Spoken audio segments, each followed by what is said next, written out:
still in Hastinapur, and these ladies of Hastinapur, they were admiring and appreciating Krishna's pastime in Dwarka. So Krishna reciprocated their good feelings by casting the glance over them, and then he departed.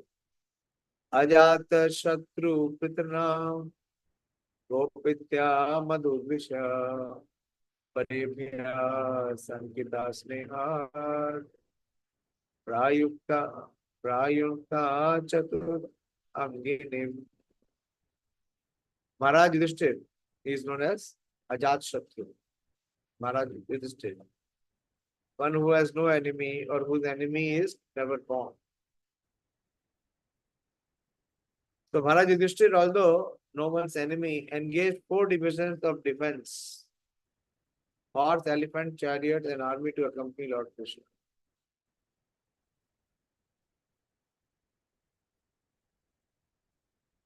The enemy of the Asuras demons. The Maharaj did this because of the enemy and also out of affection for the Lord. Actually, it is out of affection for the Lord that he sent such forces also along with Krishna to guard. Natural defensive measures are horses and elephants combined with chariots and men. Horse and an elephant are trained to move to any part of the hill or forest and plains.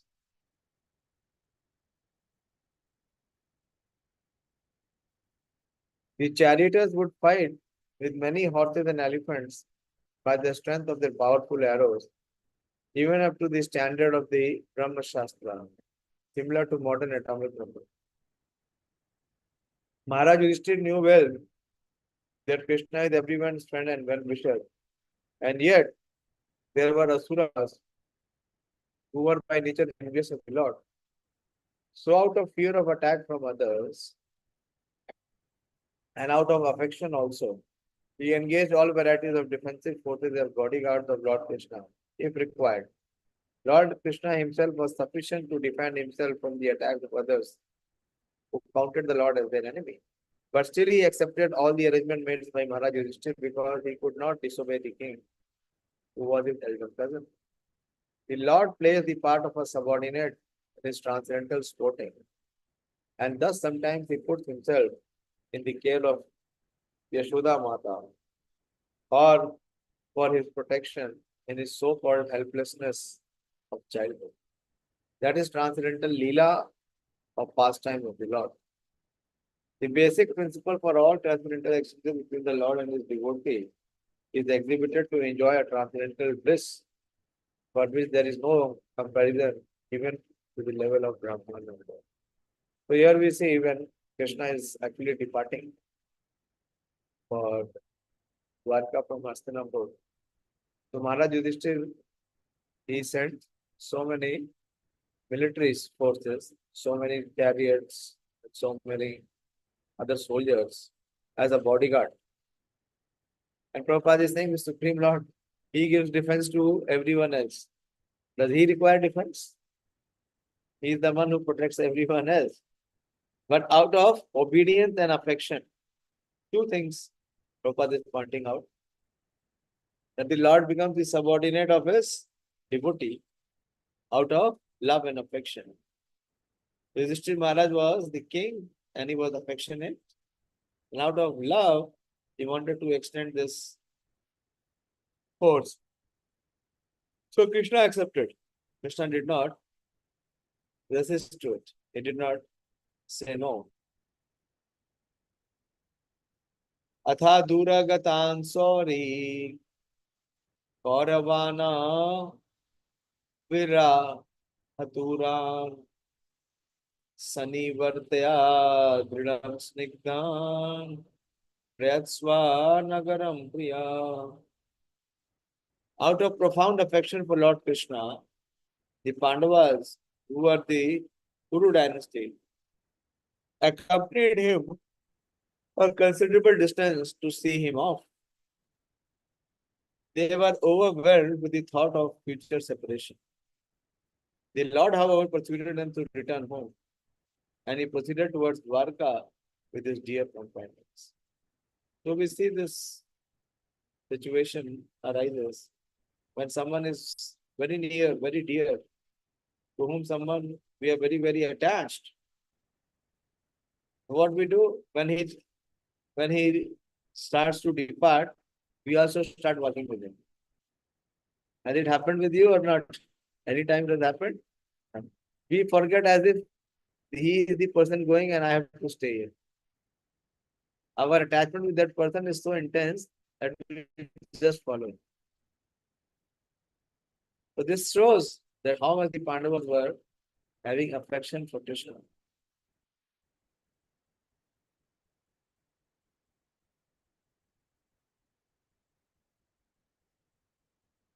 Then Srimad Bhagavatam, there is a beautiful verse. So you have less time, I have to complete the chapter, but at least I will take this verse. 1 second. Let me find out. It is that how different people remember Krishna. A very beautiful verse from the 10th canto, which speaks that how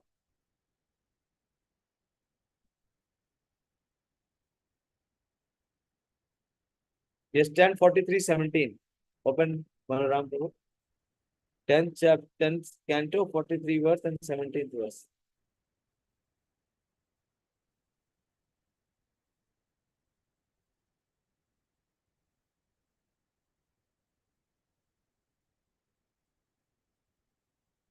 Ten forty three 17.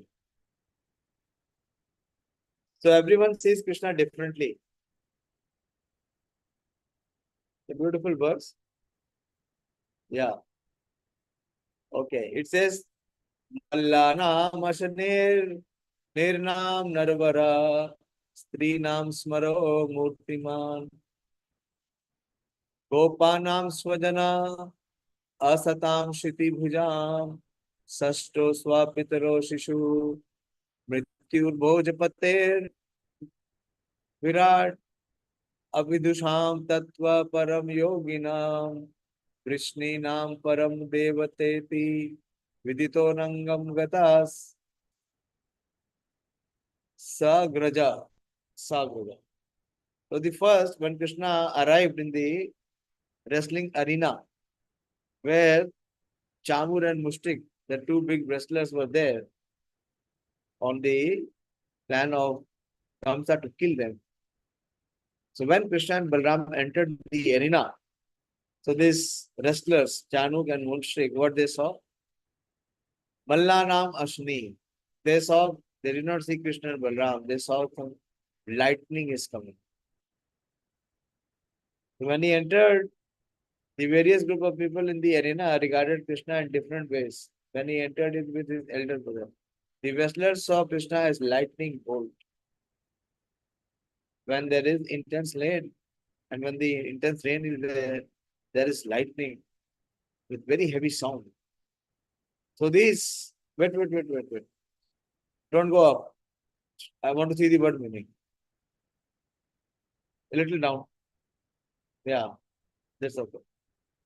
So all the wrestlers, led by Chanuk and Mushtik, saw Krishna and Balram as the lightning thunderbolt who would subdue everything. And Narnam means that all the men in Mathura, they saw Krishna and Balram as the best of them. Narvara. And the men saw Krishna and Balram as Narvara, the best among the men. And Strinam, Smara, Murtima. And all the ladies saw Krishna as Cupid personified. What do they think there? Cupid in person. They were saying Krishna so beautiful, so captivating, that they were so much captivated by Krishna's beauty. They were seeing him as Smara Murtima. And the Gopas in Vrindavan, Swajana, that he is their own relative. He is their own person, Swajana. And all those impious kings, it says, Asatam Shiti Bhujam. all the impious kings led by Kamsa, what they were saying Krishna and Balaram as one who gives the shastra, one who punishes, one who deals with the unscrupulous kings very, very strictly. And Swapitro is in Mathura. Who is Swapitro? Please answer this. Who is Swapitro in Mathura for Krishna and Balaram? बोलिए.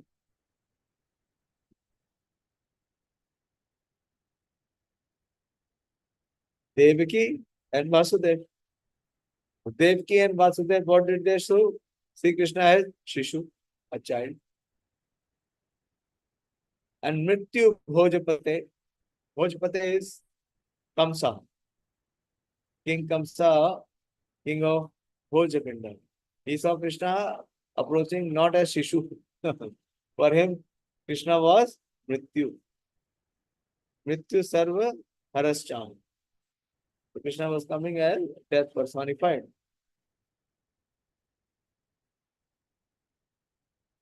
And Virat Avidusham. Krishna is the Virat Roop, the universal form. For whom? Those who are Avidusham. Vidusham means those who are intelligent. Avidusham means those who are dull and unintelligent. The unintelligent are the Supreme Lord, universal form.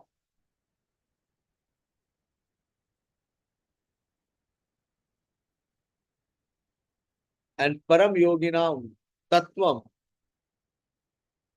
Tattvam Param Yoginam, Vishnu. The yogis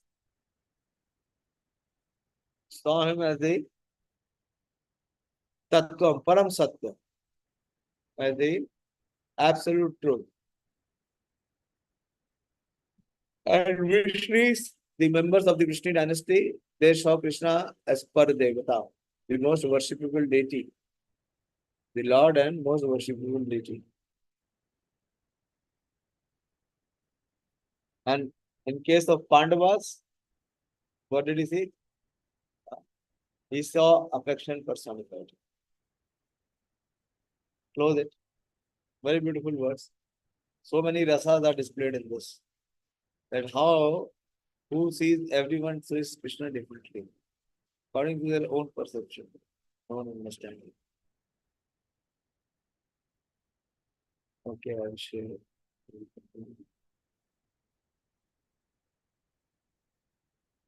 So, out of profound affection for Krishna, the Pandavas who were of the Kuru dynasty accompanied him considerable distance to see him off. Okay, they were overwhelmed by the thought of the future separation. The Lord, however, persuaded him to return home, and he proceeded towards Dwarka with his dear companion. Kuru Jangale Panchalan Sudasena Sayamuna Brahma Avartam Kurukshetram Matsyan Sarvasatan Atha Marudhanvan Atikramya Savira Abhirayopana Anartan Agopala Charanto Avo Managudhu. O Sanak, the Lord then proceeded toward Kuru Jangala, Panchala, Surashena, the land on the banks of river Yamuna, Brahmavarta, Kurukshetra, Matsya, Saraswati, the province of the desert, and the land of scanty water. After crossing these provinces, he gradually reached the Savira and Abhira provinces. And then, west of this, reached Dwarka at last. So the provinces passed over by the Lord in those days were named. This is how Krishna proceeded from Hastinapur to Dwarka. So all these places came in between. How? What was the route, it is mentioned here that the Lord proceeded towards Puranjagla, Puranjangal, Puranjangal, Panchal, Surashen.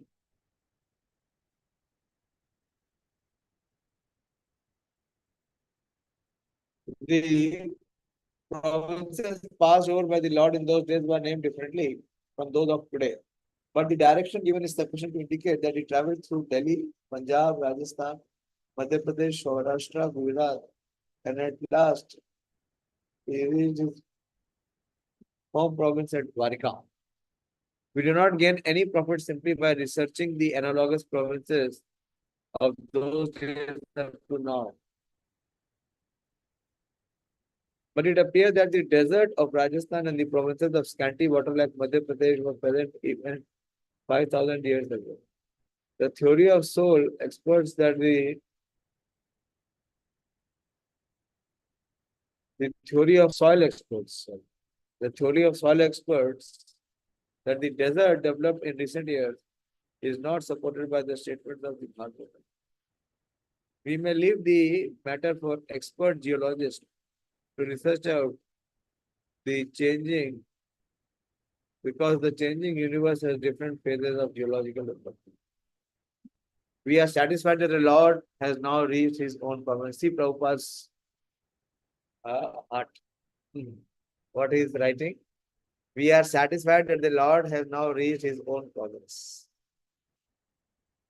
Like a father, satisfied that the son has reached his place. Dwarka Dham from the Kuru provinces.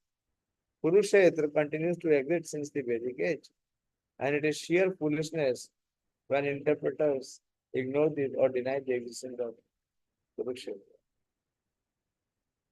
Tatra tatra hi tatra te hari pratyutarnaha sayam bheje visham paschal pravisto gam gatastada. On his journey through the provinces, he was welcomed, worshipped, and given various presentations. In the evening, in all places, the Lord suspended his journey and performing evening rites. This was regularly observed after sunset. Very important principle Krishna is establishing. That at the sunset, in the evening, the Lord suspended his journey to perform evening rites, evening sadhana. This was regularly observed after the sunset. It is said here that the Lord observed religious principles regularly while he was on the journey. Thus, there are certain philosophical speculations that even the Lord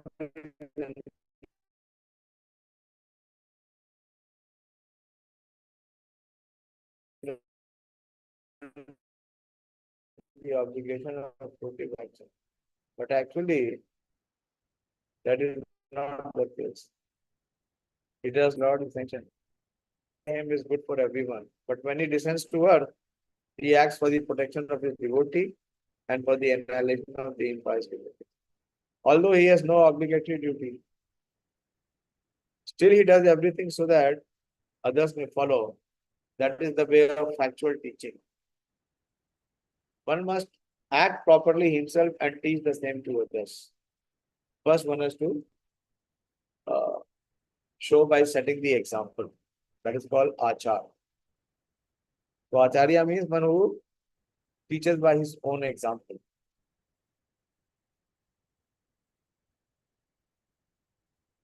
That is the way of factual teaching. One must act properly himself and teach the same to others.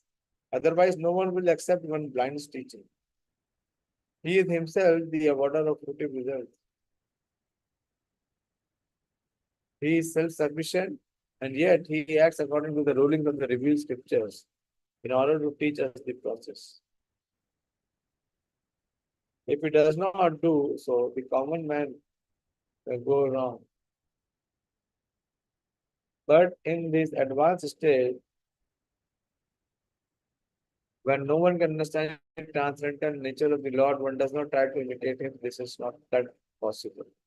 The Lord in human society does what is the duty of everyone. But sometimes he does something extraordinary and not to be imitated by the living beings. His acts of evening prayer, as stated herein, must be followed by the living being. Prabhupada is saying, but it is not possible to follow his mountain lifting or dancing activities. One cannot imitate this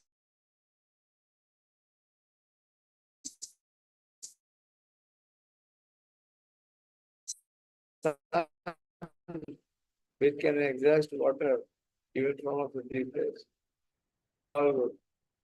But difficulty. Therefore, in all actions, the experienced guide, the spiritual master who is the manifested mercy of the Lord, should always be consulted and the path of progress will be assured. Thus ends the Bhakti Vedanta purport of the first canto, 10th chapter of Srimad Bhagavatam, entitled Departure of Lord Krishna. Okay. This 10th chapter by mercy is over. A full chapter, such an elaborate description of Krishna leaving Hastinapur and what was the situation of those residents of Hastinapur, what was their feeling and how much they were disturbed, how much they were attached with Krishna in affection, that they were not willing to accept this fact that Krishna will depart. Hare Krishna, any question or any discussion? Yes, Sonika. Hare Krishna, Prabhuji. Prabhuji, it was mentioned that Yudhishthir Maharaj was named as Ajat Satru, but he was having the Satru as Kuru brothers, na? 100 brothers. No, but see, the enmity of Duryodhan was mainly towards Bhima and Arjuna. They were not as envious. Even Duryodhan was not as envious towards Yudhishthir. His enmity was mainly towards the other brothers, not towards Yudhishthir. Yudhishthir Maharaj, they never considered enemy.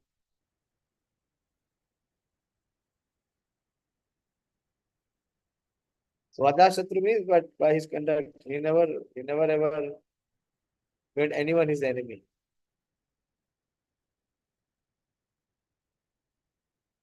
Okay. Manoram bro, you will present on Friday?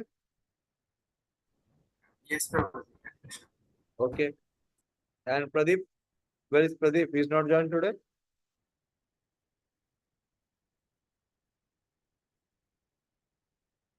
Okay. Communicate to him that he will do on Sunday. Okay, from tomorrow we have the beginning of the most auspicious month, Kartik. So please sleep early and wake up early. Try to chant minimum 20 rounds, not 16. Minimum should be 20, at least for this month. Or even more. You can do more, very good. And some reading also. Please have some reading reform. Thank you very much. Hare Krishna, Srimad Bhagavatam ki jai, Shri Prabhupada.